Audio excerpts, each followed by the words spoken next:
Good morning, everyone. I'm going to go ahead and call to order the Costa Mesa Sanitary District Board of Directors study session for May 21st. 21st. I lose track of time. I'm going to call the meeting to order and ask the clerk for a roll call, please. Thank you. Director Cheyenne Wright. Director Nicole Wiltshire. Here. Secretary Arthur Perry. Here. Vice President Robert Uten. Here. President Michael Schaefer. Here, thank you. Thank you. Cheyenne's coming in the door now.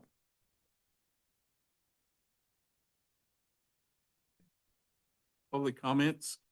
This is a time set aside for those in the audience wishing to speak, make comments on items within our purview of the sanitary district, but not on the agenda. Members have 4 minutes. Record reflect that Director Wright is. Do we have any public comments?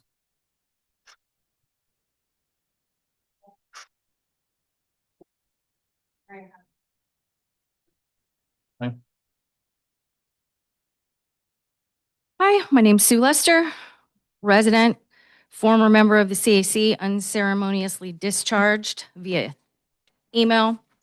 I just want to renew my objection that I made at the April 27th meeting in regard to how the whole thing was handled with the CAC and bring up my concern about moving forward and giving the public all of the information accurately so they know what's going on. And my concern today is directly related to a staff report in relation to one of the items. And the reason I'm bringing it up now, I don't want to talk about the item, but it says the board has not to this date removed any CAC members. It has simply asked that the CAC meetings be paused. That is a lie.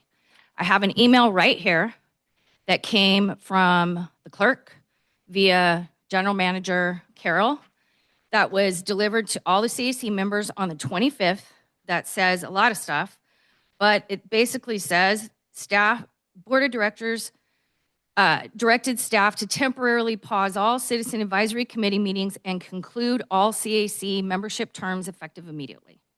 Now, if you look up conclude in the dictionary, finish, end, stop. I've also made a lot of requests for records. In those records, I have emails, I have text messages. There's emails coming from several members of the CAC who were unceremoniously discharged like I was, saying they don't understand why the CAC was disbanded so harshly and quickly without any input from the CAC members or without any notice. There was one member that questioned if he did something wrong. I'm not the only one that thinks this.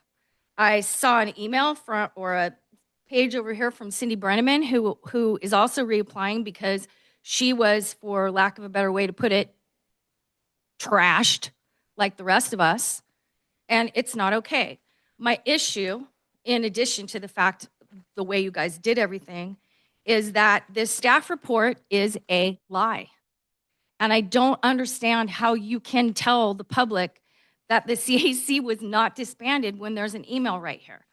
In the other records I requested that I got, there's an email from Scott Carroll saying that he is going to send the email about the CAC after President Schaefer approved it.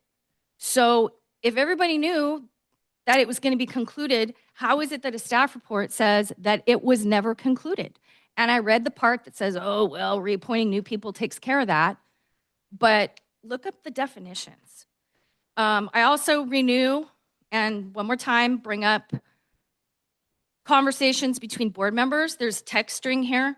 Cheyenne and Nicole going back and forth, and Cheyenne coming straight out and saying, I will not vote for Sue Lester or Cindy Brenneman. Granted, you can talk in between board members, but there's also an email from Bob Uten sending Cheyenne an email saying, oh, yay, so-and-so applied. President Schaefer got an email from Cheyenne months ago wanting me thrown off. This is all happening behind the scenes, and the only reason anybody found out is because I requested the records.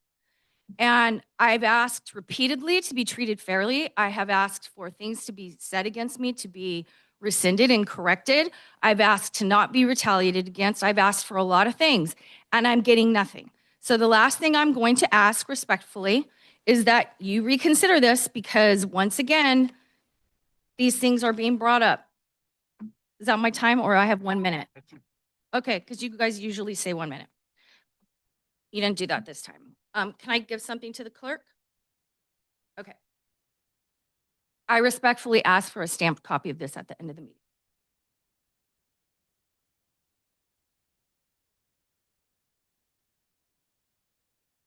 Okay.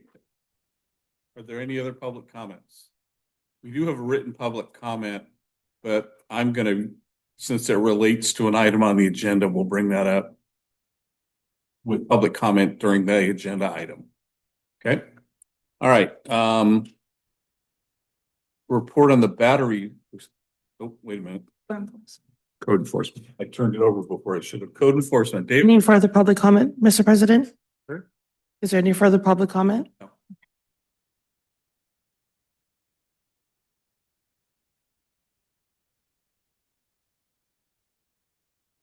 You're perfectly fine. Good morning, President, for members of the board. I'm here to present my report for the month of April. This report summarizes major points for 3 ordinance enforcement topics covering scavenging, graffiti, and trash container enforcement. For the month of April, the CMSD Code Enforcement Officer focused his efforts on patrols in various parts of the community. The goal is to identify and deter instances of scavenging and residential trash carts left within public view. In the month of April, I saw a number of complaints with the CMSD Code Enforcement staff regarding scavenging activity in the city. As with most scavenging complaints, the alleged violations take place in the early morning hours. In order to address those concerns, the code enforcement officer is patrolling the streets by 6:30 a.m. Encountered 7 scavengers in the month of April, noted by the maps. Any questions on that? I, I'd like you to tour the street between, Royal Palm and Deodar or something. Eodar. Huh? Eodar. That's what I meant. Figured. Because I've seen people coming out of there with what looked like bags of recyclables. Absolutely. Thank you, sir. That tends to be the alleyway between Royal Palm and Harbor, essentially. Yeah. And that's been a continuing It's across the street from the. mild office. Yeah. I just drove through the other day and there were some police officers parked and they told me that I just missed a scavenger that they had cited. So he was, admonished. Any further on that so far? In the month of April, there were a few customer complaints reported to the district headquarters regarding trash carts in public view. The following a list of locations where trash cart violations were found and addressed by the courtesy notice process. In the month of April, I wrote 170 violation notices throughout the community, listed by the streets and how many violations on that street. Any questions on that? Oh, I'd just like to compliment you. The 2 people that I asked you to look after on Baker, both have created, one bought a container that contained one of the trash cans, and then the other 2 were behind it, so they're basically out of view. The other one is clearing off an area where trash cans are partially hidden from the street. So compliments. Thank you, sir. Appreciate that. David, related to that, are most of the violations for people storing the carts in public view, or some of them are people who leave their carts out overnight, I'm sure, for a couple of days? Are most of them for where people keep their carts in the view to the public? Most of them are out of view, but there are still a few that are storing them in public view, and I've been reporting those to the city, you know, for enforcement. Okay, that was gonna be my next question is we Yes, don't sir. enforce that. If it's not on the street, I'll forward those to the city code enforcement staff through their app. No graffiti in the month of April. And then our scavenging map is in the final page. That'll conclude my report for the month of April. Thank you very much. Can I make a request? I was wondering if you could add like a table chart to future reports where you're just comparing each month, so that we could notice any trends or like look at it a little bit more zoomed out. Because by the time we have this month's, I'm like, looks great, but I don't even remember last month's. But I'm really glad, I wanted to say, I'm really glad that we do this publicly and have it available.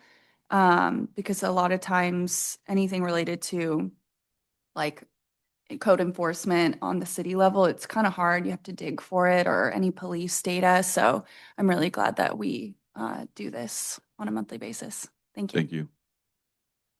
That'll conclude. Thank you very much. Thanks, David. David, I'd like potentially to add an explanation of how people can better comply.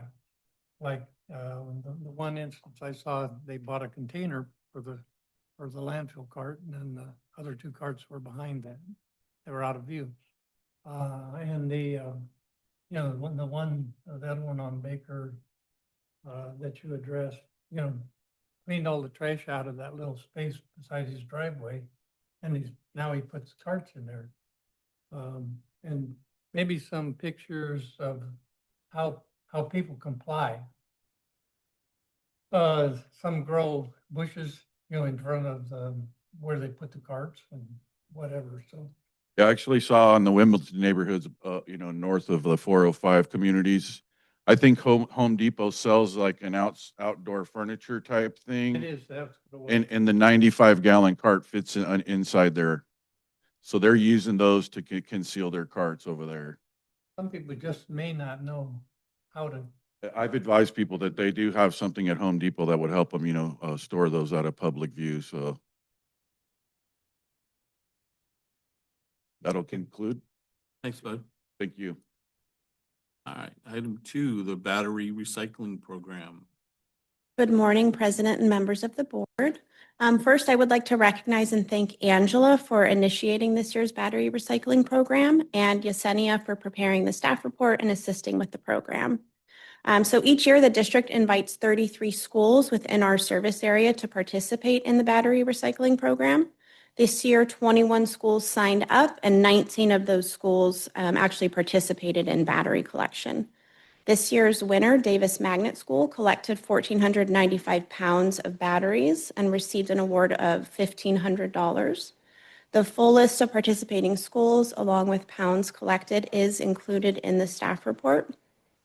Staff also distributed a survey this year after the conclusion of the program to gather feedback on the program's successes and challenges. And we do plan to incorporate that feedback into next year's program. We're still collecting responses, but initial feedback has been positive. Some potential improvements for next year include things like providing additional signage and potentially some sort of a digital toolkit that the schools can use to promote the program internally. Staff will begin outreach again in August, and then first collection for next year's program will begin in September. This concludes my report, and I'm happy to answer any questions that you have. Questions? Davis Magnet rose to the occasion again. I mean, They did. they were unseated for a couple of years, Yes, right? yeah. Now they're Back to the top, yes. The schools that you contacted or that were contacted that declined to participate, did they give any reason why they don't? I inherently, I think I know why. I mean, they don't want to bother with it. I think it could just be an issue of staff on their end that can kind of oversee the program. Sometimes we just have difficulty getting in touch with people. We'll call and get contacts and send emails, and sometimes we just don't hear back. But they're not usually providing a reason as to why they're not participating. Sort of figured that's what it says. And I noticed that the third place team moved up the ladder this year. Yes. They did? Did you have any influence on that? Yes, they did. Uh-huh. Scott's High School. So I think lots of times it's, the teachers have so many different processes, programs, and then what time's left over they teach. And so Davis Magnet School had a volunteer that really supported the program many years. And then they lost that lady. And now they've got someone, I don't know if it's a volunteer or a teacher. But maybe we could suggest, there's PTA, there's all kinds of things that Yeah, some of the schools do have PTA that oversee it. Some of them, it's a teacher, a principal, an administrator. So it kind of varies across what works best for that school. But getting these batteries out of the trash truck is important. Our vendor has X number of cities and districts that they support, and they have had in the past one fire in the trucks that were caused by lithium batteries, not necessarily these, but some Right. of them were these. So I think the program is a wonderful program. They told us that they have one fire a week in the trash trucks, in the whole area. Oh, sorry. Go ahead, Nicole. I have a question. You said that we don't know why these schools declined to participate. Some of the schools, yeah, if they just never reply to our requests, then Yeah. yeah. Is it possible we could get in touch with them and ask them? We do try. We're going to try again this year, but we do reach out. We get the best contact. We make phone calls, we send emails. If they don't get back to us, we can't gather it, but we'll definitely try to gather from the ones that we can get. Oh, you're saying some of them are Some of just them just don't completely get- unresponsive. Right, exactly. Okay, all right. Exactly. I mean, are you doing it by email? I just think it would be good Both. to know why, Yeah. just so that we can try to get more participation. Yeah. It might be worth a phone call, I think, and at least understanding before we do this again, so that we can get ahead of it. Yeah, definitely. I think one of the things, we have a liaison meeting before the school year starts. Let's put this on as an agenda item on Good the idea. liaison. The other thought I had is, remember the young lady that spoke to us from the Discovery Cube? Mhm. Don't they have a battery program there as well? For collecting batteries? Yeah, That I'm not sure of. I don't recall seeing a battery collection program there. They might have an education program. well, that's probably more appropriate. When they go out to the school, they do programs into our school district. So the program that they're doing for us is related to organics, recycling, and recycling. So they're not touching on battery recycling. Because it's grant funded, it has to have a specific focus. So it is specifically addressing organics. No, these schools that don't respond, if there was some way to have like a central location where the schools that aren't participating, there's kids and parents that want to participate, they just don't know about it. If we had a central, and I'm not saying here because that has proven not to be successful, but just some kind of, maybe we can talk about that with the city at the liaison meeting, some kind of central location where people can take their batteries, Home Depot. I mean, The recycling center. Orange Coast Recycling Center. Yeah, we'll definitely gather feedback from the schools as best we can to see maybe what's preventing them from participating and see how we can help get them on board. And I'm happy to make calls to schools that are in my division. If that helps. I think one thing, advertising this list on what they call the Peach Tree, which is a district-wide distribution probably to the principals, so they can see that they're not on the list. Yeah, each school does do their own kind of internal distribution. I know that Peachtree has some specific requirements for their outreach, and I'm not sure if we've tried to submit it through Peachtree, but the schools do submit through their outreach to parents and to staff and to students. I was talking to our West Side School Board member after the liaison meeting, and she requested for this upcoming year signage and flyers in Spanish, please, for all of the West Side schools. The flyer, I believe, is in Spanish, but the The yard yard sign signs, requesting in Spanish. Okay, amazing. Yeah, definitely. that'd be great. Thank you. Okay, anything else on item 2? Item 3, Yes, thank you, Mr. President. So this item, along with item number 4 on the agenda, are related. The staff report outlines the chronological sequence of events beginning on February 23rd, when the board first considered updates to the Citizens Advisory Committee, or CAC, appointment process. It also includes links. The staff report also includes links to our 4 board meetings where this topic was discussed in open session. As you may recall, at the April 27th meeting, the district received a letter from Ms. Cynthia McDonald objecting to the CAC appointment process. She asserted that the board took action on February 23rd to disband the CAC, revise the appointment procedures, and direct staff to solicit applications for a new committee, which she believed would violate the Brown Act. However, the board did not take those actions. Instead, the board expressed a preference for updating the appointment process, directed staff to return with draft procedures for future consideration, and pause future CAC meetings. While there was discussion during the February 23rd meeting regarding the potential termination of CAC appointments, District Council advised at the time that the board could not take such action, and no such action was taken. All current CAC appointments remain in effect. While the board is not currently seeking input from the committee, members have not been removed. The direction provided was to pause future meetings, and staff stands by the direction from the board to pause the CAC meetings.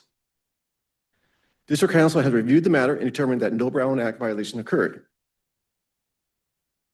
Attached to the staff report are the amended regulations number 60 and the updated CAC handbook, which reflects the board's directions to update the appointment process.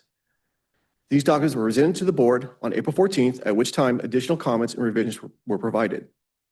District Council is recommending that the board formally approve both documents this morning.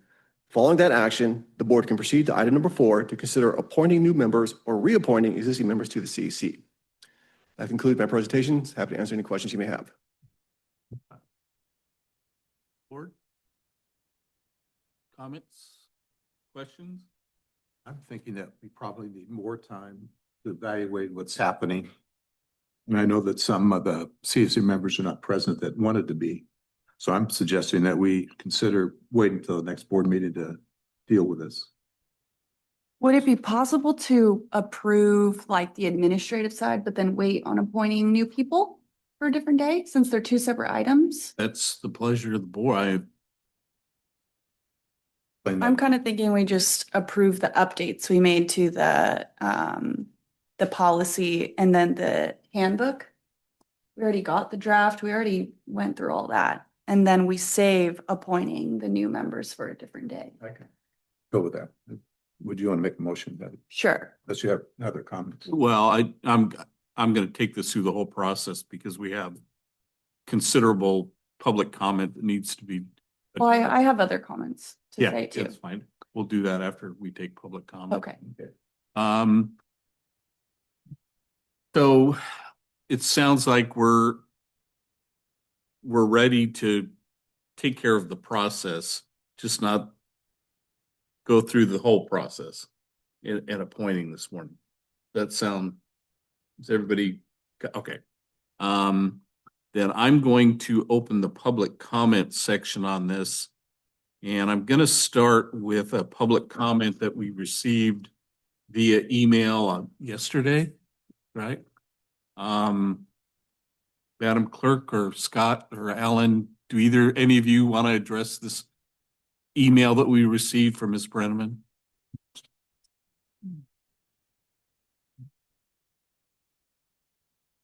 The Cindy Brenneman email? Yeah. Yeah. Yes, we did, just a minute, let me try and get on top of that. Yeah, we did get a comment from Cindy Brenneman, and it was an email objecting and raising issues related to the board actions with respect to the CAC. She basically made 3 challenges that there was a Brown Act violation, and we advised her that there was no Brown Act violation, that 2 board members can talk to each other without violating the Brown Act. It's only when there's a collective concurrence can be achieved, which would be 3 people communicating, that a Brown Act violation arises, and that did not occur. The other comment that she made or challenge was that the board members or some of the board members should recuse themselves because of bias. And that kind of gets to the notion that there needs to be a fair hearing, like a trial, before you appoint or remove a CAC committee member. And I think it might bear repeating that the CAC members do not have a right to their position. They serve at the will. This is not about the CAC members. This is about the public. Sometimes, always the public needs to have notice of what you're doing, and it wasn't properly agendized. But it has nothing to do with whether you're biased or not. You're entitled to be biased. You all have your preferences, and you all like people more than other people, and that's not a problem. It's not a legal problem. If you're taking away somebody's business license, then you would have to be fair and impartial and have those kinds of disclosures. But that's not what we're dealing with here. You're not acting in an adjudicatory manner. You're acting in a regular function as a board member, and you acted totally appropriately in that regard. And the last thing was the same issue of, was the CAC terminated? And it was not terminated. I mean, there was some confusion at the time, but really the board sought legal advice.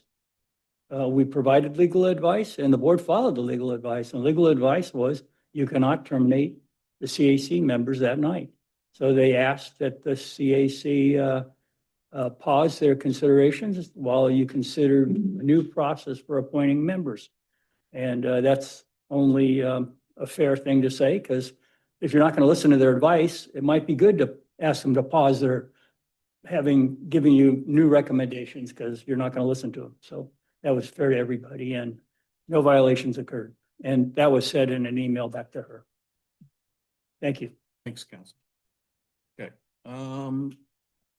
Ms. McDonald, you had.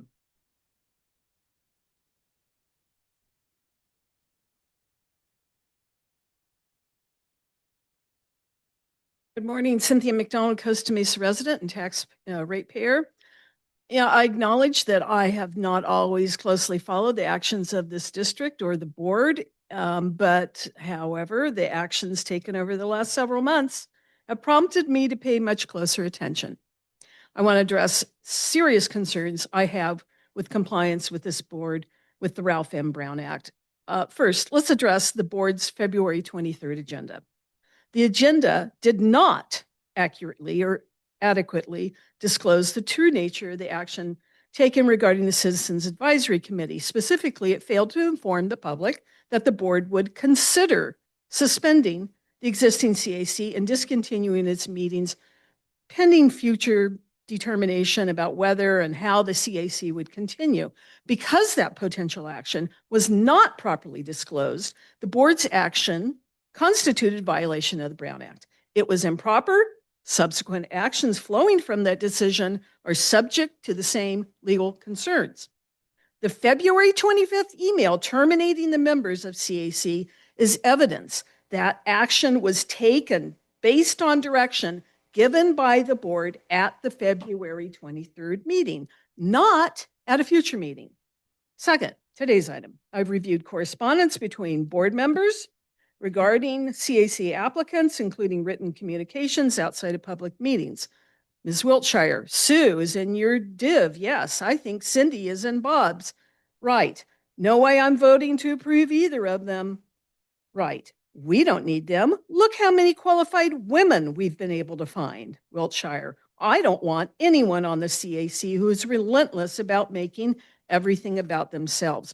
Right. I was thinking, since you are able to appoint one person from your district, you should take charge in initiating that you'd like to appoint the at-large member. Mr. Uten, Cheyenne, good news, Adam Erith is applying to be on the CAC from my district. And it goes on and on.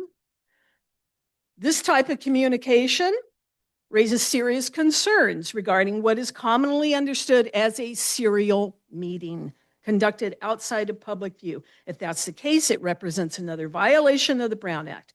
Additionally, content of these communications raises concerns about whether decisions regarding applicants have been effectively predetermined outside of a fair and transparent public process. Public appointments must be made impartially and without bias or prejudgment.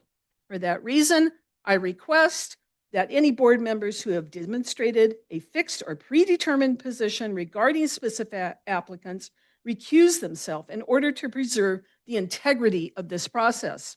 More broadly, circumstances surrounding this item raise concerns about fairness, transparency, adherence to open meeting requirements.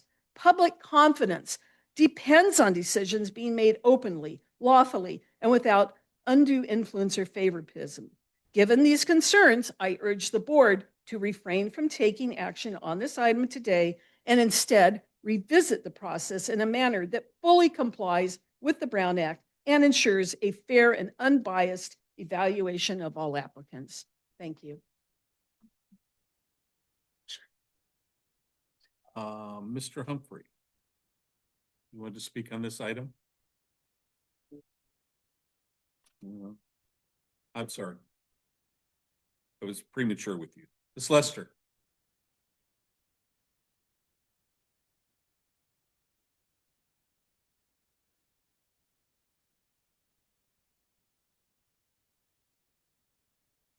Hello again.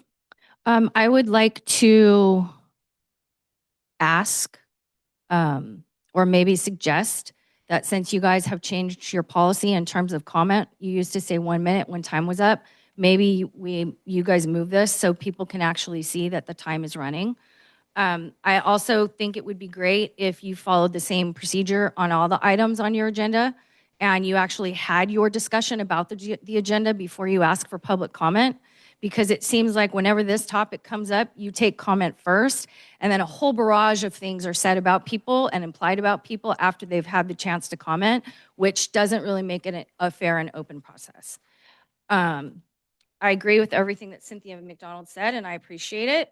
I would also like to point out that at the April 27th meeting, when this item came up on the agenda, I got this from the attorney from a public request.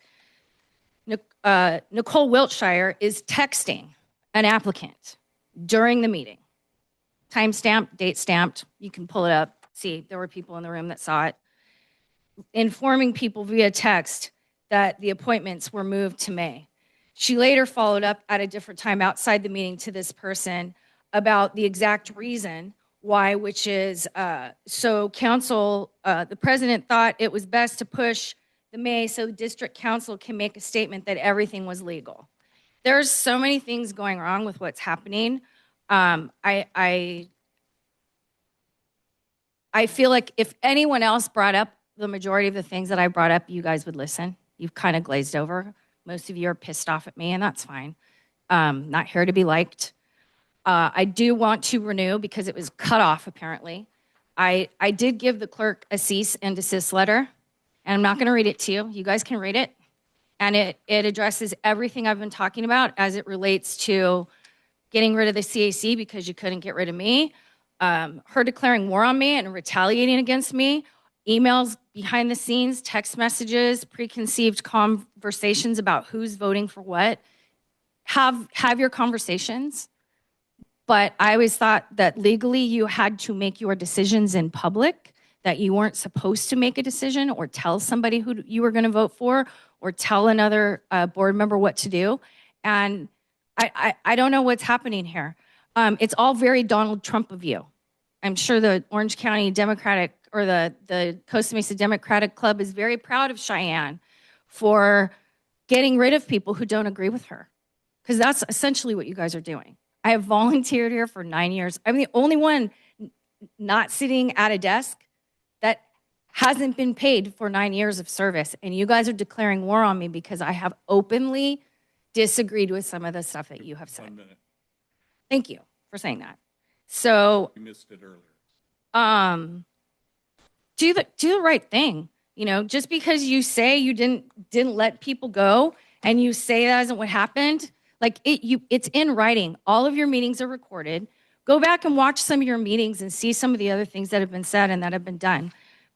Watching the meeting and the note, the things that you put in print don't necessarily match, and a lot of people are watching. So please just do the right thing and stop the madness. And make record that the district was served with the cease and desist letter today. Thank you. Thank you. Mr. Preston.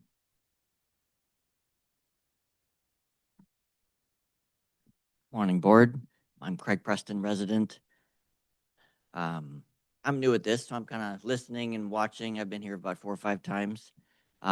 Just wanted to make some comments. I was going to speak on the prior event, the prior item of just that I had heard somebody say that if they could make Costa Mesa better, they'd make the signs that encourage batteries to come in to be in Spanish, also in English. So I was glad that was brought up. I think we'll get them a lot more success in our battery collection if we have those happening. So I'm glad that got brought up. On this item, I just wanted to say, as a member of the public coming in, I recognize that all of you were elected. And as I think of myself coming on the Citizen Advisory Committee, and I've read the manual, that I would be serving in a capacity to advise. And so I'm just making that distinction here of you guys did the work of getting elected. And so the public's elected you where I'd be advising. So I'd be serving at the pleasure of the board and not necessarily I'd be serving the public, but kind of indirectly. So thank you for your service to be an elected official, that you take it from the public. And I just wanted to say that it seems like we're talking about splitting words a little bit here of, did the committee get disbanded? From what I've seen, it still exists. And even Cindy Brenneman's email said, I'm requesting to be reappointed to the Costa Mesa Sanitation District Citizen Advisory Committee. To me, that shows that she still thinks it exists because she wants to be reappointed to it.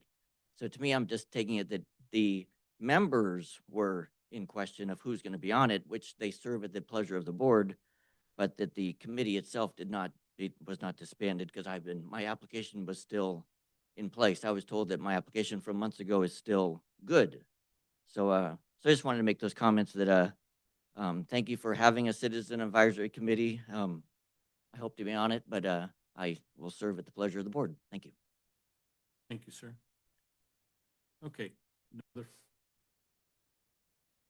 I have no other cards, so no other public comment. We'll close the public comment section of this. Board discussion. By the way, we did have discussion prior to me calling for public comment, didn't we? Okay, we've done public comment. Now we're having board discussion again. That's generally the procedure to be followed. Isn't that correct, Alan? By this board or in general? In general or by this board? Yeah, it exactly is. The staff Okay. report, and then you usually want public comment, and then the board considers all of that when they deliberate. That's And it's not like the public gets the last what word. I always felt. It's that you want their input before you make your final decision. Okay, just want to clarify that. That's my experience. Thank you. Comments? Discussion? Sure, I'll start. Go. Hey, everyone. So this is now, I believe, our 4th meeting where we have basically continued these conversations, these updates to the policy. So that's, I guess, my response to, when we're saying, or when Sue is saying, make it right, it's like, okay, we've now given the public 4 opportunities to know that we are discussing this, we're updating it. And that's why I feel comfortable moving forward with it now in its state. I think it's as we intended it to be in its updated form. I'm really grateful that the general manager and our council have formally addressed the several allegations. And I just wanted to note that we didn't do anything illegal. So I know that because even going into these meetings, I didn't know how everyone was going to vote. I didn't know where the discussion was going to go. And so no matter how many PRA requests you put in, you're not going to find anything that shows that we did anything wrong. I appreciate the clarification that we are allowed to have one-on-one discussions about what we're going to do. We're allowed to have I guess you shared it as bias. We're allowed to have some opinions on the volunteers that we want to work with. And that's what it is. It's a volunteer position. No one is entitled to it.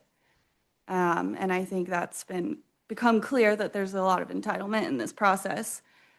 And another thing, as I was reflecting on this, is I think it's been 8 months since I got appointed, and I kind of feel like bad for the people that are coming in and don't really have the context, but Sue applied to be appointed to this job that I got, and it was a public interview process. You guys can totally go watch the interviews. Once again, going into it, I had no idea how it was going to go either.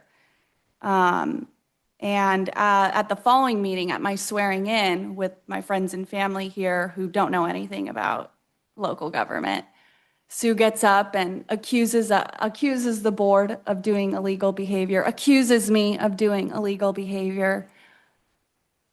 I was shocked that that's how someone would respond to not getting a job.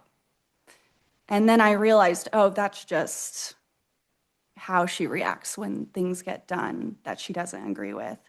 And so at that time, you guys didn't do anything illegal. I'm really appreciative that you entrusted me.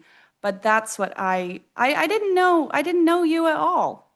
I didn't know her at all. Why would I create an enemy of someone I didn't even know? Someone I got the job. Like I would have been completely open, and I said this in my email, to a productive working relationship, and there could have been, so much more fruit from it, even if it wasn't the preferred outcome from the beginning. So along the way, we've been refining things. We've been doing really great work, and I feel completely confident that we've been all functioning above board, and we don't really talk to each other much outside of meetings. So yeah, I just thought it was important to address and just encourage everyone, like, I'm available. Please meet with me. I had a great chat with Eric at Love Costa Mesa Day. We're all very transparent, and we want to see a CAC. We want to see a recycling program. We want to see our new rates all be at the best it can be, as transparent as it can be. So that's my thoughts on where we're at right now, and all of the insults that have been thrown at us over the last few months. It's been a lot. Well, I think that we want to include all possible recommendations at the next meeting. Just not the 3 that are here, possibly a 4th. And that would be to just eliminate the Citizens Advisory Committee, personally. That would be my suggestion. Have that as a 4th option. Anything from this side? Comment? Yeah, like Director Wright referenced before, this conversation about the CAC has been going on for about 4 months. What is it, May? And so there's a narrative forming in public comment that I feel like might be a little bit misleading, but I want to be clear that I completely 100% wholeheartedly support public comment. And as an elected official, I actually feel that it's not appropriate for me to respond to every single critical comment that we get. The public has a right to be heard, and I have deep respect for that. But I do feel like there's a narrative happening that needs some clarification. So regardless of whether someone is on the CAC or not on the CAC, every member of the public has the ability and the right to come in to offer feedback, suggestions, criticism, complaints. If you're not on the CAC, you still have the same rights. So there's never been any sort of intention to silence dissent, because it's not possible. We cannot silence dissent, and we wouldn't want to. Now, with regard to the CAC appointments and my communications about them, first, council's confirmed that no Brown Act violation occurred, but it's my job as someone who's accountable to the public to judge the character and the temperament of applicants. as a public official, I'm allowed to have judgments about whether someone is suited for a committee role. And it's fully within any of the board members' authority to oppose an appointment of someone that they believe cannot be productive in that role. So I know that there's some issues that some in the public feel should be a priority for the district to address, and that's their right. But my priorities up here are really just to keep costs controlled, making sure that ratepayers have the resources they need to recycle properly with the three-cart system, and then keeping our services running properly and efficiently for our ratepayers.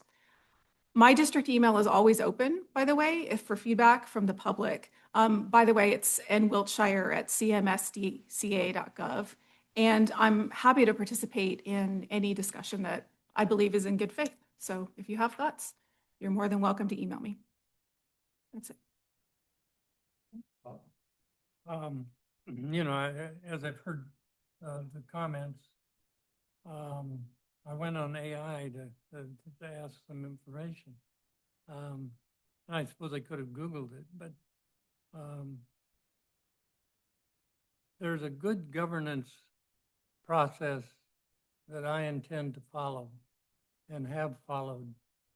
And basically, the good governance process is, the CAC is a functioning public body and operate under the same one voice process, which I don't think I have to explain to any of you. Criticism is okay.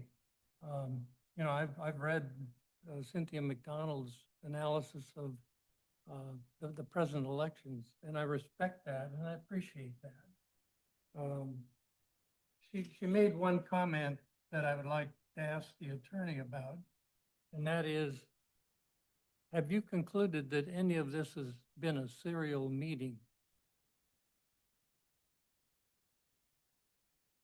No, I did not see a serial meeting. It all looked like individual comments where collective occurrence was not attempted to be obtained by saying, I talked to Nicole and she thinks this. What do you think? I didn't see anything like that. Or the other way you get a collective concurrence is to pass a note around saying, what do you think? And everybody signs it or writes something on. I saw nothing like that. Okay, that'll conclude my comments. Okay, so, this has been a process. It's actually been a good process to vet the things, to do the things that we're charged to do.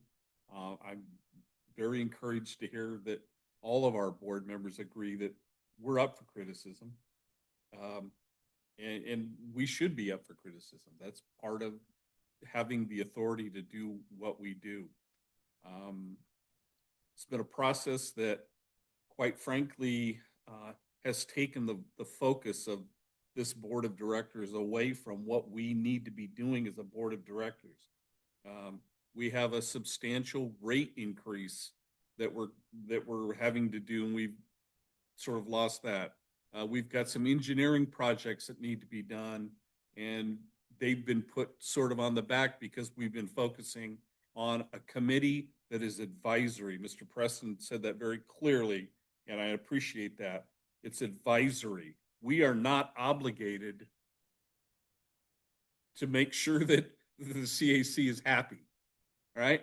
We established that committee to take advice and to have another set of eyes and ears on the process that we're going through as a district. And I think we've done pretty well with that over the years of the CAC. I think we need to move forward with this. I think we need to get back to the real business that we're supposed to be doing. And with that said, this item is simply to institute a new process for selecting CAC members.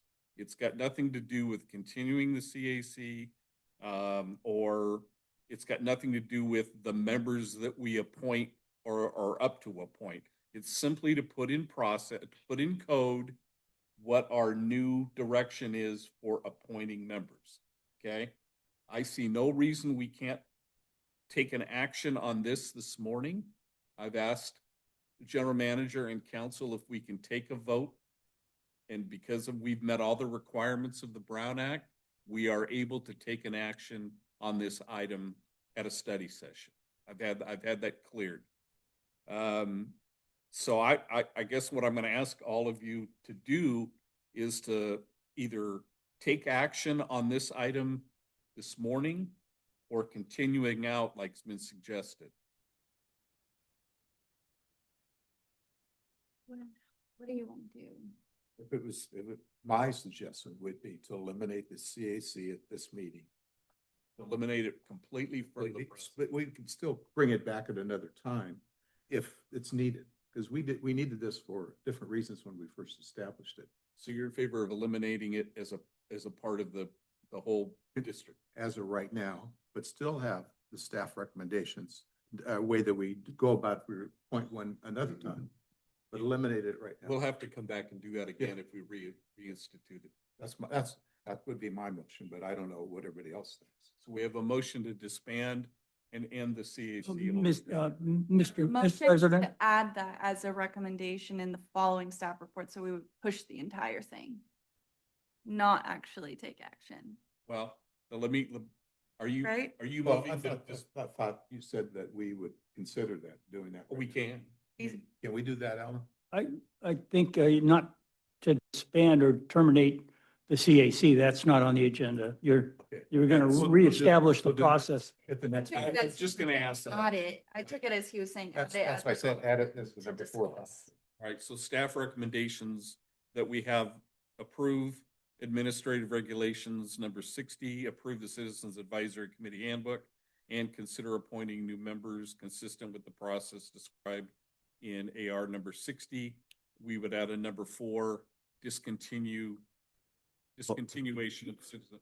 We can't do that. It's gotta be separate on- Yes, so here's a suggestion, as Director Wright mentioned, you can approve items 1 and 2 today. Approve admin regulation 60 and approve the citizen handbook. You can approve that today. And then on Tuesday, we can bring this item back for appointment consideration. And in that staff report, we'll have an item for the board to consider, what is to terminate the CAC. But you could approve 1 and 2 today, and then on Tuesday, we come back. Basically, item number 4 on the agenda, we bring that back on Tuesday. I'll make a motion then for approving number 1 and 2 on the staff recommendations. I'll second it. Before we take a vote, I've got some discussion. You're saying bring it back on Tuesday. By point of fact, you are not going to be here on Tuesday.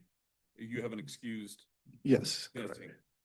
We want you at that meeting, so we would want to continue it till the June meeting to take the action. Okay, that's what you want to do. We do want you present at that meeting. Okay. Right. Just FYI, the June agenda is going to be quite full.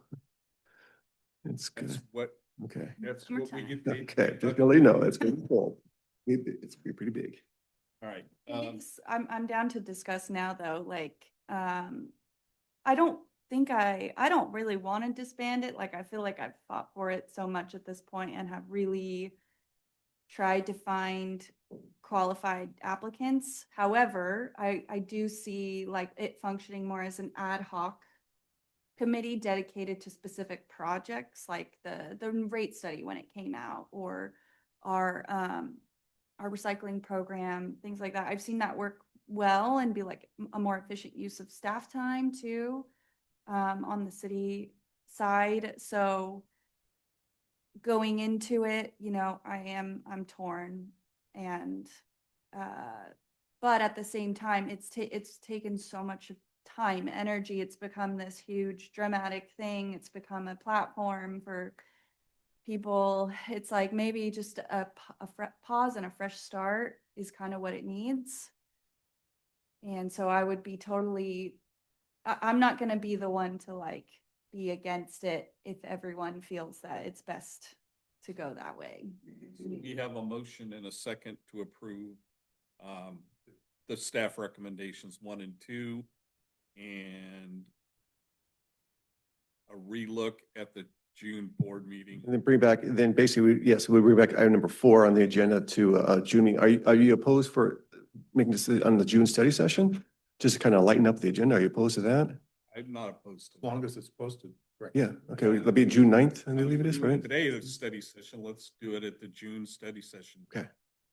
That way it'll give us some time to do some hopefully get some time to do orientation before the CSE, if the board decides to do that, it goes into effect in July. Right. Okay. All right. Any other discussion?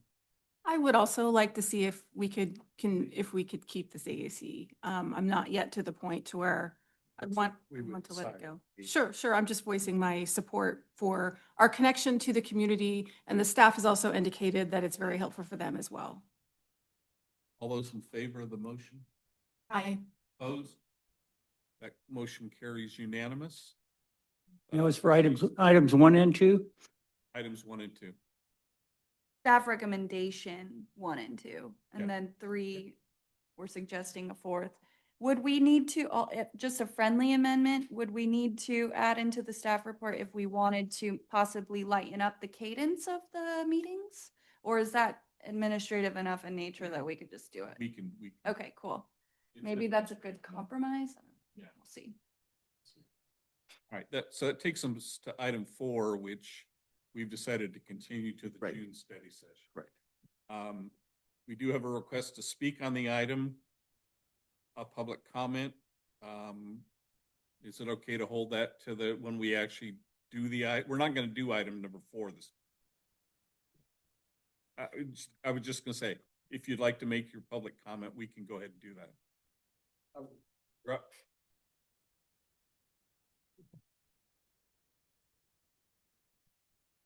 Good morning, Board.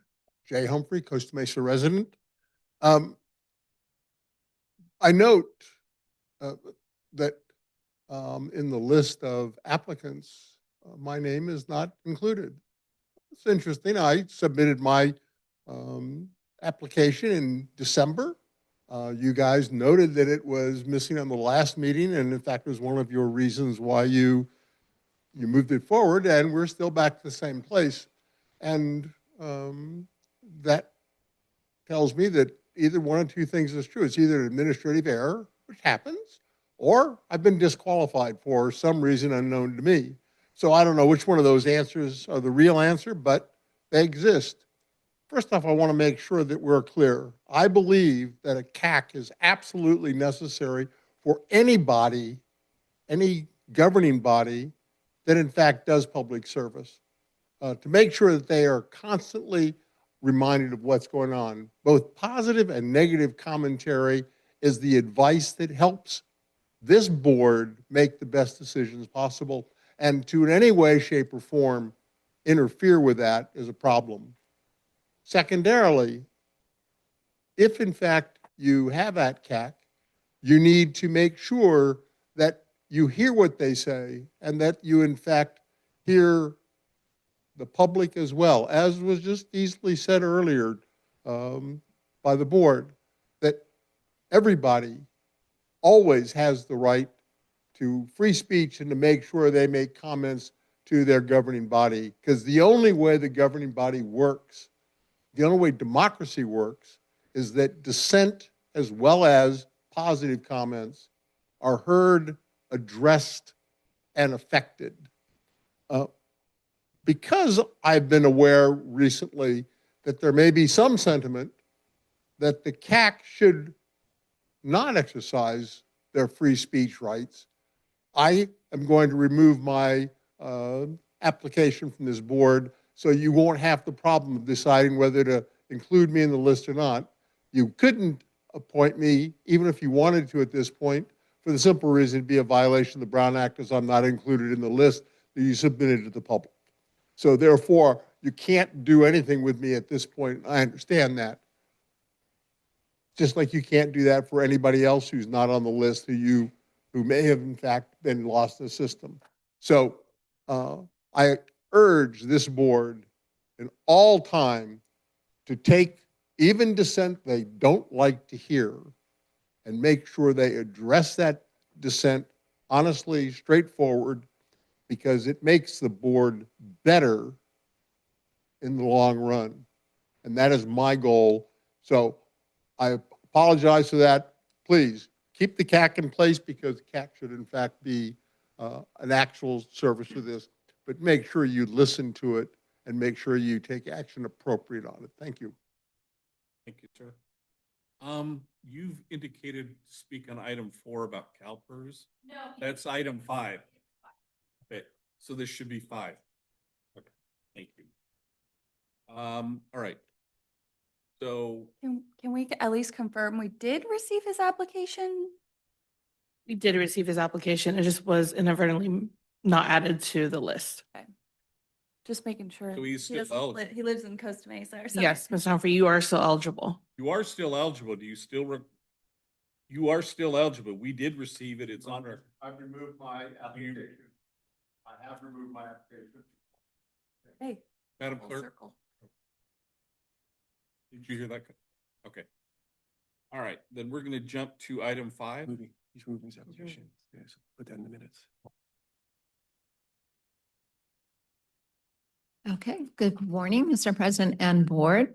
At the December 9th, 2025 and January 26th, 2026 board meetings, the board directed staff to evaluate reinstating CalPERS health benefits for elected officials, analyze an $850 a monthly district contribution, and return with the framework necessary for implementation. Since that time, staff has consulted with legal counsel and CalPERS regarding implementation requirements and compliance considerations. Under the proposed structure, the district would remit contributions directly to CalPERS. Benefits would not be administered through the district's cafeteria plan, as board members are not currently eligible under the existing plan document. The district contribution would be $850 per month for board members who enroll in a CalPERS health plan. Any premium costs that are above that amount would be paid by the participating, board member through their monthly stipend, so it would be deducted. Board members who decline CalPERS coverage would not be receiving a cash in lieu payment or reimbursement for outside coverage due to additional legal and administrative complexities. Any future discussion regarding board compensation or stipend increases would be considered separately from this item. The recommendation, therefore, focuses solely on participation in CalPERS health plan. CalPERS has indicated that implementation may take up to 90 days if the board adopts a new CalPERS resolution at the June 22nd regular board meeting. The earliest effective coverage date would be August 1st, meaning that board member deductions would start in July. So to re-enter under PEMCA, the district would need to adopt a new CalPERS resolution electing participation, designate board members as the eligible group, and select a contribution method. The district would be required to contribute at least the PEMCA minimum contribution amount, which for 2026 is $160 per month per participant in 2026. Under the proposed structure, board members would pay any premium costs exceeding the district contribution. Any unpaid balance would carry forward to the following month. And if the subsequent stipend is still insufficient, then the board member would be required to reimburse the district within 14 days. Actual district costs will depend on participation levels and the contribution amount approved by the board.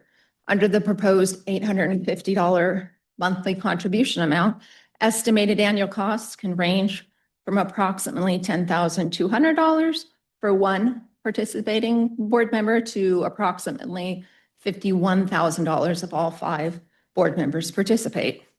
The fiscal year 26-27 adopted budget does not currently include funding for this program, so a future budget adjustment would be required if the board proceeds.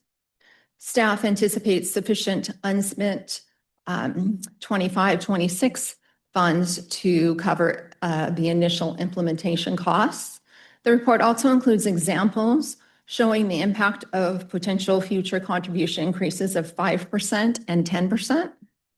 Staff further recommends that future board contribution adjustments be considered concurrently with chart with changes to the district's employee-only contribution tier. So staff is requesting board direction to return to the June 22, 2026 regular board meeting with the actions necessary to reestablish PEMCA participation for board members. This includes adoption of a CalPERS resolution electing PEMCA participation, designation of board members as the eligible group, consideration of aligning future board contribution adjustments with changes to the district's employee-only contribution tier. So today's discussion is intended to provide policy direction so staff can prepare the required CalPERS documents and the related administrative actions for formal board consideration in June. And attached to the report are the current CalPERS medical rates for your reference. Thank you. I know it's been a little bit of work on this and we certainly appreciate it. Questions for staff? Thank you so much. It's nice to see it in its like almost final form after all the work on this. So I know you had to do a lot of research and I appreciate it. So it seems like 1 and 2, pretty straightforward, right? We're going to adopt the resolution. We are our own group. So when you say select a contribution method, it looks, are you referring to what we would do with a deficit or surplus? Yes, Yeah, so the surplus. this yes. just comes from it comes out of our pay, right? And otherwise it comes out from next month's pay, or then we owe you a check, Mhm. right? Would you want to add any interest to that or anything? No, but I do want to clarify that there wouldn't be a surplus, the 850, that with the cost of the current plans, it would more likely be a deficit. Yeah, even for the PPOs? For Yeah, them. if you, let's see, so the current PPO senior plan, Advantage Summit for Kaiser. I mean, you're right. None of these apply to me. So I think $857 is the lowest cost plan. oh, sorry. I was looking at the Medicare premiums. Yeah, don't put yourself in the category. Yeah, I don't need to worry about that. Okay, no worries. That's good then. So yeah, I mean, I trust them. And then when you were saying staff recommends for the aligning future board contributions with just when we're changing the employee plan, and then I noticed that it's not consistently, it's more like you guys have read and react, like the 22/7, 8.3, but then other years are 0. Can you speak to that process and just how you would view this? I'm assuming it's better to do it that way as well. Sure. So we consider the cost of the plans and how much, what the increase is with the CalPERS plans. Like some years, employee plus 1 will increase. Some years it's employee plus family will increase the contribution amount. The last time that we did raise the tiers, the amount was, we had a classification and compensation study that was completed in 2024. And at that time, we surveyed all of the surrounding agencies and took, weighed all of the information we got.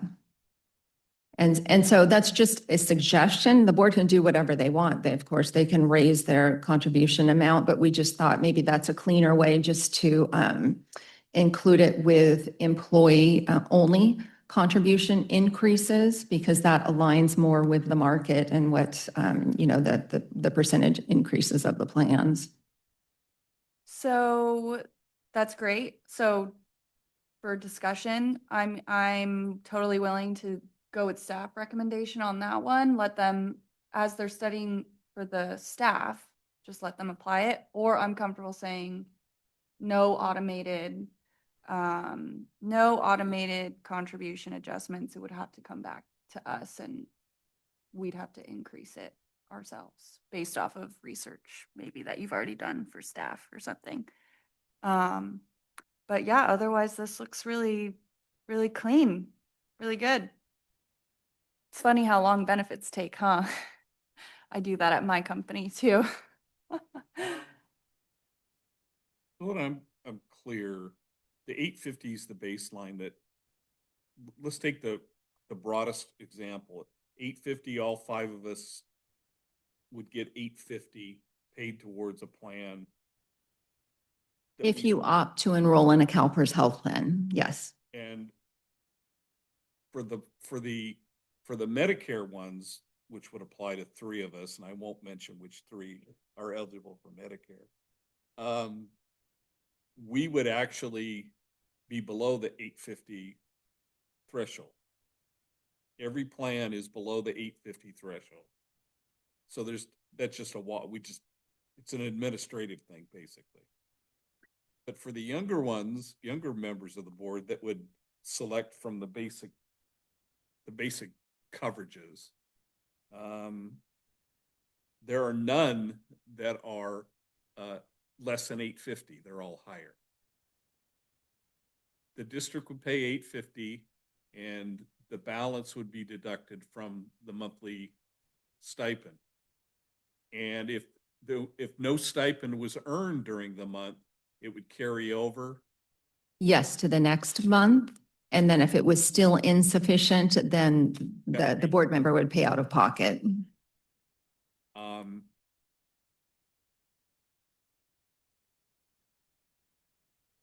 I don't, when I look at these plans, the first two blue lines under basic monthly premiums, first blue line is the insured only, right? Yes. And So then- it's employee, or yes, the subscriber, and then it goes to subscriber plus one dependent, and then subscriber, but yes. Okay, I want that on the record. I think that's all the questions I had. Anybody else? And I do want to clarify, currently, we are considering employee, or I'm sorry, board member only plan. We're not considering board member plus family, correct? That was the direction we were given? Yeah. We had that discussion. Yes. Okay, thank you. That's it for now. Anything else? Bob? I only wanted to tell you that I will not be participating in this plan. So the maximum would be board member plus. Plus, I would not be participating in the plan. Nor will I. I don't have plans to, but if it's an option and I need it, I will. All right. I probably will be. I'm going to open public comment. Can I say one more thing? Absolutely. So I just wanted to give everyone context too, because this was in past staff reports. We did a whole analysis of all the other elected bodies in the city, all the other special district boards in the county, and participating in this, in these health benefits got offered to this board every year that they were on the board as well. And basically what we found is we were in the very, very small minority that doesn't participate in taking advantage of healthcare. So I do kind of wish that that was attached every time we talked about it. It was a good report. Well, there is a link to all the previous reports, so Oh, the public can look back, yes. And it's interesting to note, there are only two special districts that don't get health benefits. Right? It was us, and it was the big one. It was OCSAN that you're on, and that's because they're all reps from other boards that get benefits from other boards. And primarily city council members True, yeah. get benefits. Yeah, and this is just, getting a discount. You still got to pay the rest yourself. Okay, I'm going to open public comment then. Mr. Humphrey, you're up again.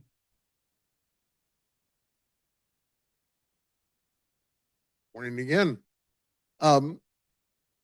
This process potentially can cost the district up to $900,000. I understand that everybody's not going to participate, but the range is from $100,000+ to $900,000 is cost. At the same time that you guys are also looking at a rate increase on services rendered. I understand all that stuff. Today is, what is it, 10 o'clock, 9:30 in the morning. It is beyond me why you would have any item that is going to be fiscally impactful of this nature during a meeting at 9 o'clock in the morning. I'm a payer. I'm involved in how much I have to pay and why. And to exclude from the public because people just can't show up at 9 o'clock to a study session. It's tough enough to get to a 4:30 meeting, but to get to a study session at 9 o'clock in the morning is almost impossible. You have a meeting coming up, I think, what, the 26th? Is that correct? So if you have that meeting, why is this not on that meeting?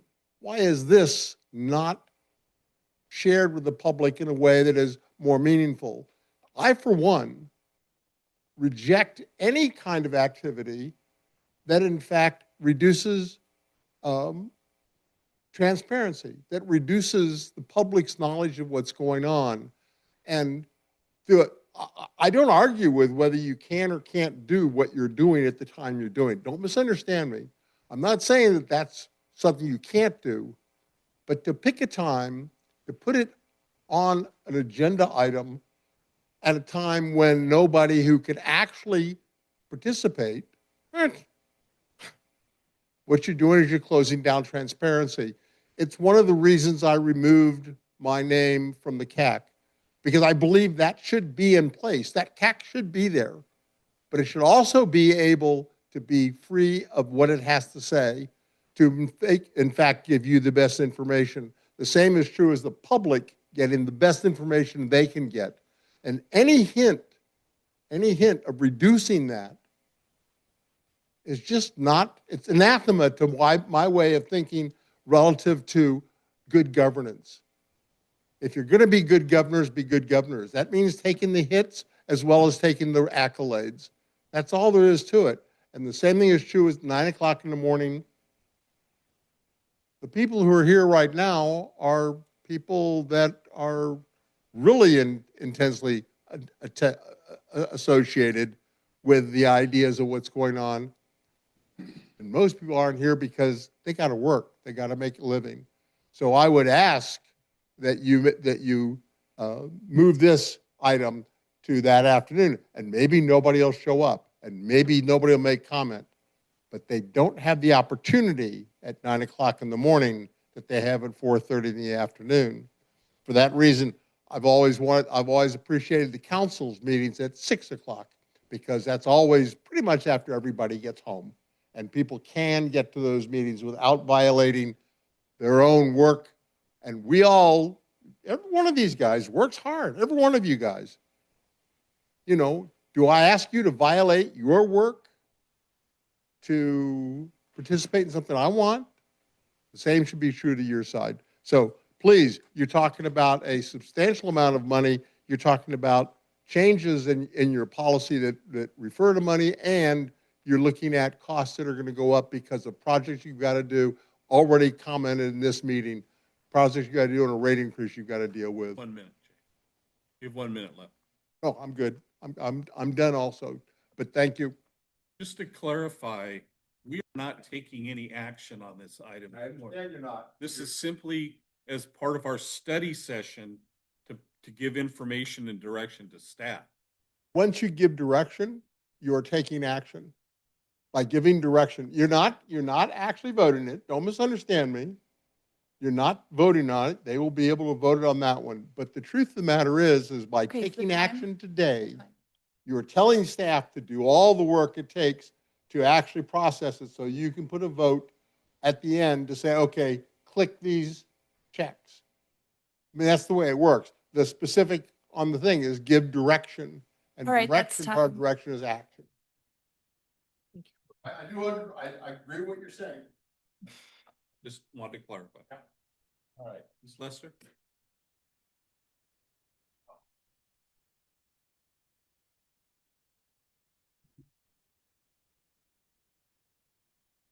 Thank you. My name is Sue Lester.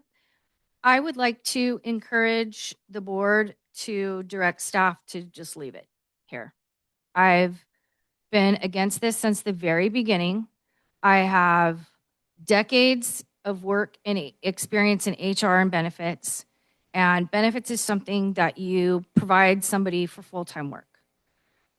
I believe the board is fairly compensated for what you do. This board is not like every other board as it relates to the volume and the amount of customers that you serve. Costa Mesa Sanitary District is very different. And all of this was discussed, like Director Wright said, like there's been a lot of conversations. And my initial reaction with this topic even being brought up left a really bad taste in my mouth as an HR professional because it was presented. It was the manner and the way it was presented, which happened to be by Director Wright. Nothing personal against her. It's the issue of the benefits that I have a problem with. And when she initially approached the district looking into this, she said her family would benefit from it. It would be a good benefit for her personally. As a member of the public, it is incumbent on all the board members to act on behalf of the public and in furtherance of what is best for the public in the district. And somebody coming straight out and talking about what they want to do when they first get a gig that's part-time about wanting to do it because it would benefit them personally left a really bad taste in my mouth. So let's be clear about that. And it has nothing to do with her. It could have been anybody. And I would feel the exact same way. Considering that landfill rates are going through the roof, that the basic district costs have gone up significantly over the last several years, and they're continuing to climb, and this is not budgeted.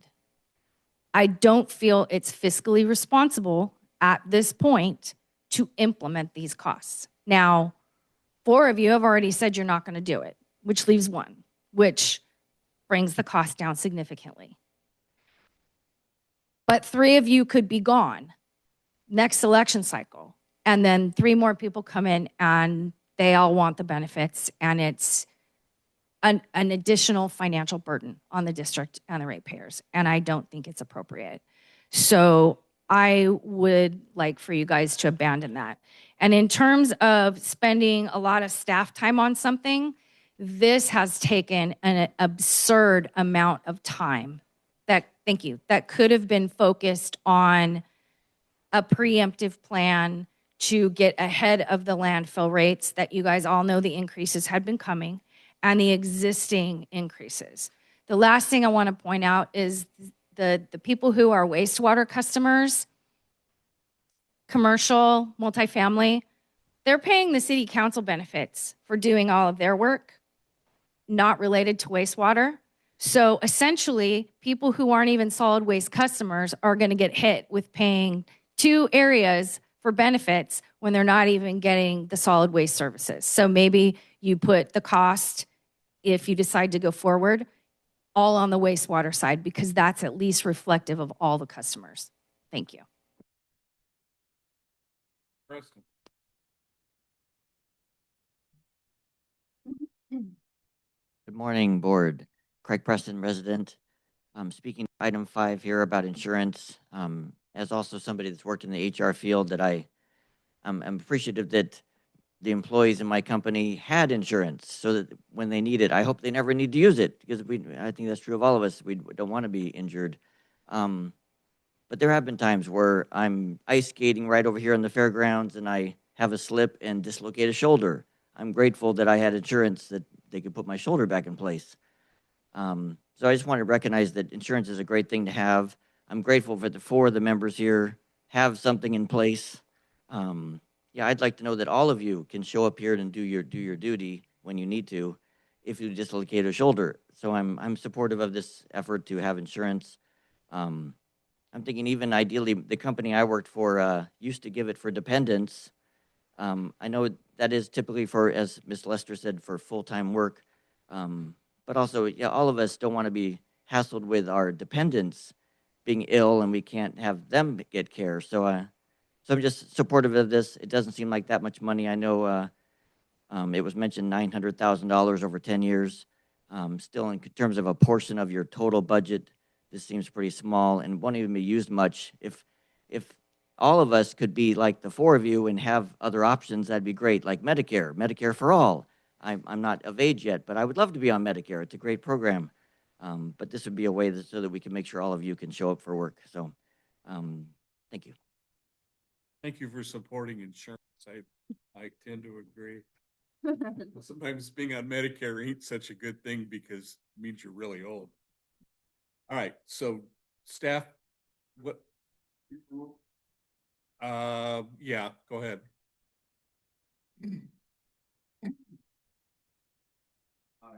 My name is Eric Roberts, former member, vice chair, and chair of the Fairview Park Steering Committee.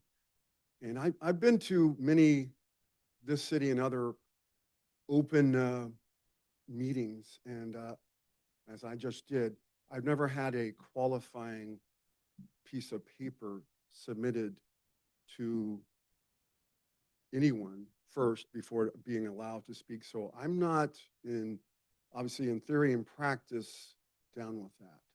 There should be, in my opinion, no filter for that. Again, I've never seen that anywhere else.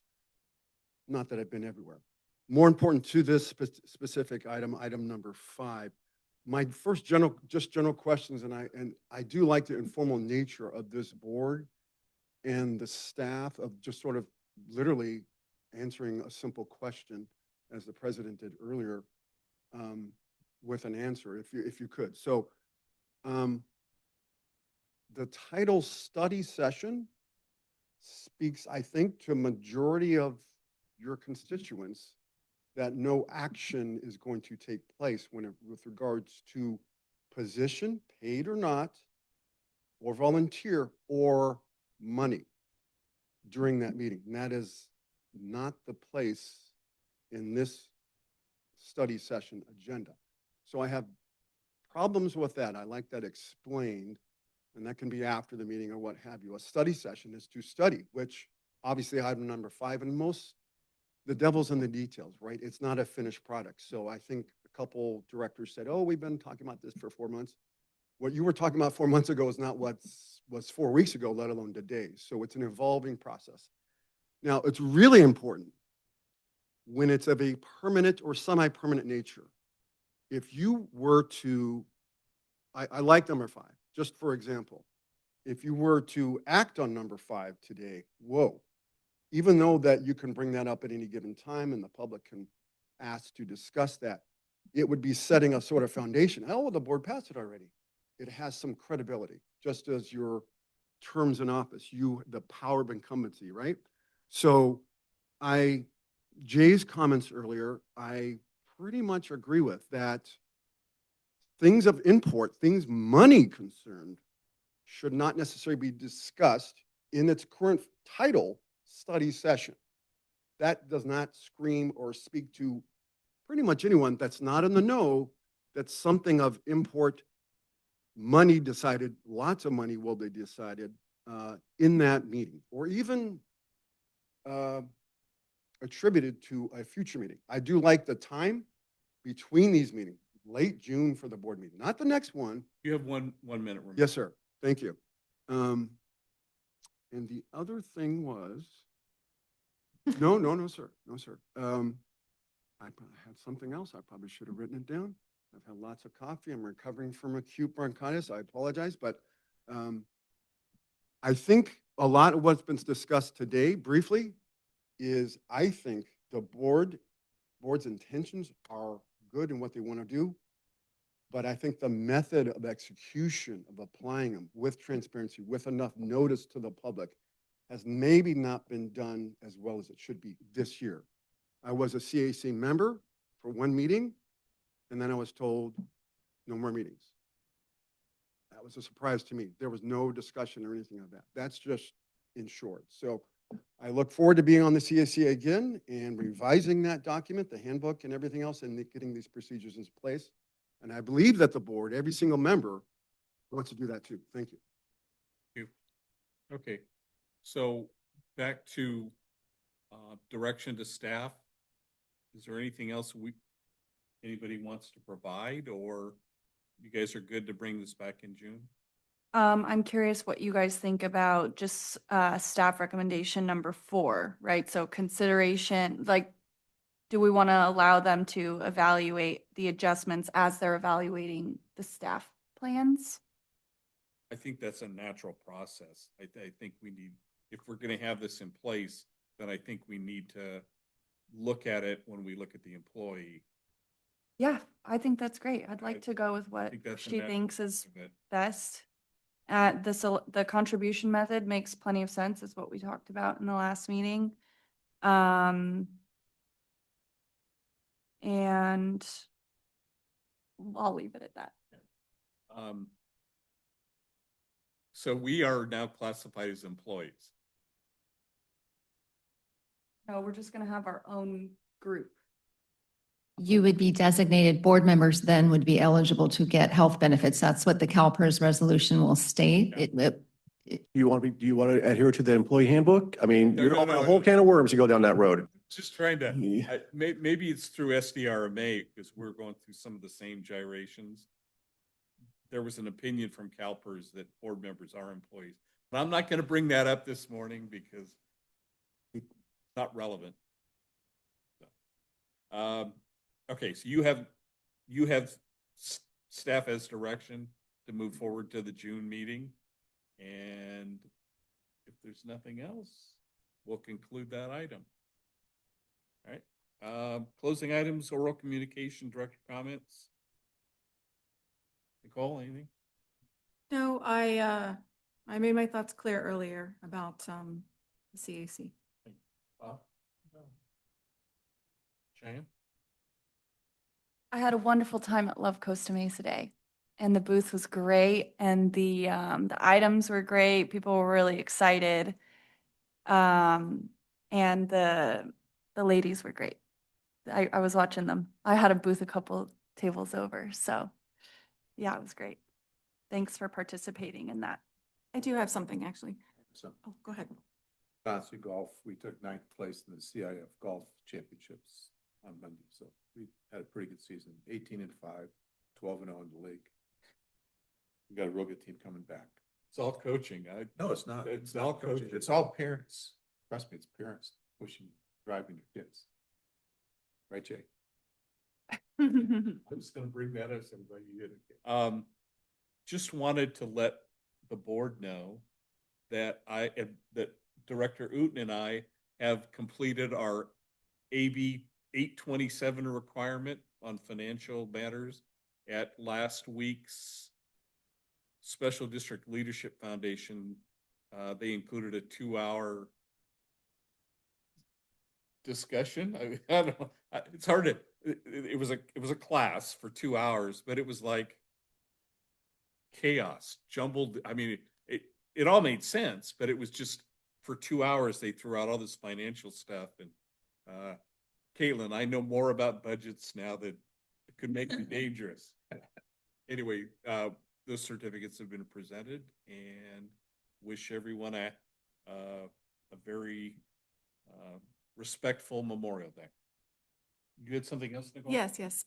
So I had this chance to talk to a few constituents over the last couple of weeks. Or actually, I'm sorry, not constituents, ratepayers. And they expressed some frustration with the 3-cart system.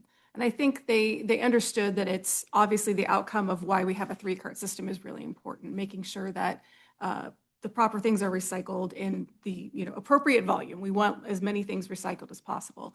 But they did say it's kind of confusing between all of the carts. And I have to say, I do agree. So I wanted to let the public know that I think very soon we're going to be talking more about some resources and materials that we're going to be sending out to ratepayers to ensure that they understand. They have multiple ways of understanding what items go in what carts. So we are possibly going to be sending out some refrigerator magnets, postcards, and then we also have Recycle Coach, which is available now, where you can, it's a platform on a website, I guess.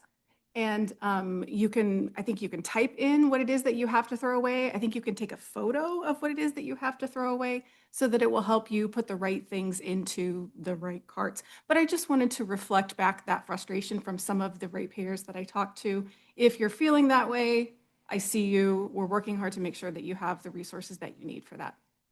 Cycle coach actually works pretty well. Even I could figure it out. It's good. Can I say another comment too on the point about our meeting times? I totally agree with you. So I have a full-time job. I feel like I work more than 9 to 5, but it's a traditional. Our warehouse is open 7 to 3 actually. So sometimes I work in the morning, come to the meeting, then go back to work. And I also go to a lot of city meetings, which are at 6 p.m.